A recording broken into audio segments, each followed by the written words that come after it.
themselves the Colts 6-5, the Titans 4-7, plus 2.5, over under 43. You know that on this show we love divisional games. We don't overlook divisional games like the rest of the world and say, "Oh, that team sucks. Oh, they're terrible. Oh." Hey, you don't know if that team has that other team's number. I've seen it too many times in this league where a team was beat this team for 5 years straight, having one of their worst seasons ever, and they still sweep your ass. It sounds like a Steelers Browns to me, brother. You know what I mean? So, these things happen. Sometimes you are the team that team knows they can beat. And with the Colts and the Titans, you know that we're dealing with the Titans team that's actually 4-1 at home. They're a much better team at home than they are on the road. We know this. And the Colts are still an iffy team. But we do know that Gardner Minshew, I'm going to talk about it on my show today. That's why we don't have to get into it. But Gardner Minshew is one of the better backups because they've given Gardner Minshew a chance to develop as a quarterback. He was able to be in Jacksonville. He developed in a good system over there with a great coach. Then he goes to Philadelphia. He developed some more with the great group there. And then he goes to the Colts, and he's really should have been the starter from day one. I know that a lot of people loved Anthony Richardson. He's the show. He's this, that, and the third. But Anthony Richardson showed all of us that he was more of a gimmick guy here in his first season than your actual quarterback. You know what I mean? Minshew's the quarterback. He's going to go through the real, struggle of getting these guys wins. Anthony Richardson was looking great, but was he winning games? Let's keep it real. Was he winning? No, he was not.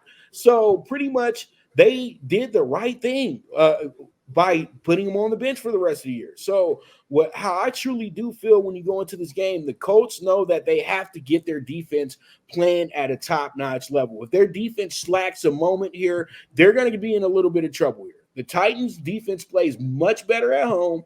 Their offense plays much better at home. And I think that the deep ball is going to be the difference in this game as well, too. So the Colts have to be ready for everything. But the Titans, I like it. Jeff, I've really rode the Titans hard this year. And they've really failed many times for me this year. So I'm going to do something in reverse. I haven't given the Colts much props. I haven't given them much this year. I know that. And you know what? This week, I'm going to go ahead and side with the Colts with the minus 135 because that team's starting to believe in themselves, though, at the same time, too. And that's what you like the most. And people do not talk about this guy enough. I interviewed him back in for the Super Bowl week, and I didn't really even know who he was. But Ziggy is an absolute monster. The man in the middle, number 44. He's a real gamer, and if he has a big game, the Colts should be easy work for the Colts, to be honest. So we'll see how it goes. We'll see how it shakes out. Jeff, what are your thoughts, and where are you going with your play? The Colts have been that Jekyll and Hyde team, and I've talked about this at length on the show here. Good Gardner Minshew, bad Gardner Minshew, good Gardner Minshew, bad Gardner Minshew, and the Titans the same way at home, as you said, 4-1. And Derrick Henry splits home versus away. It's been like apples and oranges. Wake up this morning, get the news that Jonathan Taylor has done some damage to his thumb. Jonathan Taylor will be out for this game. It will be the Zach Moss show. Michael Pittman having a great year, great week last week. I like the Titans in this spot. Levis as well has shown flashes.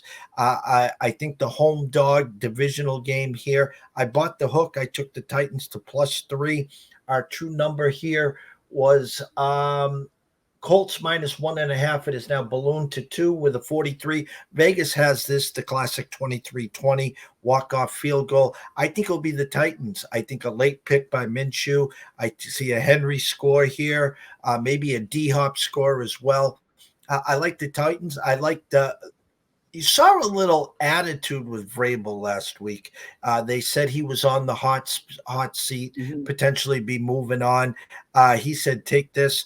I think the Titans get it done at home. I think you're going to see them.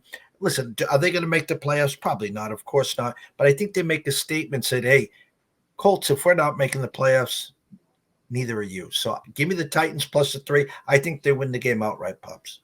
I'm with you. I'm with you. That sounds good to me too. And you know what? Mike Variable, always a good dude. Y'all know I done told the Santa Anita story plenty of times as well too. Hopefully, I see Mikey again up at Santa Anita as well too, because he is friends with that. He's really good friends with that owner that brought him out that day as well too. So you guys got to understand, you guys can meet some of your favorite people at the racetrack because you can be quiet and cool and calm up at the racetrack, bro, because they ain't gonna let nobody run up on you and be, hey, it's so and so. No, they will remove you from the track right then and there. They don't play that game. You know what I mean?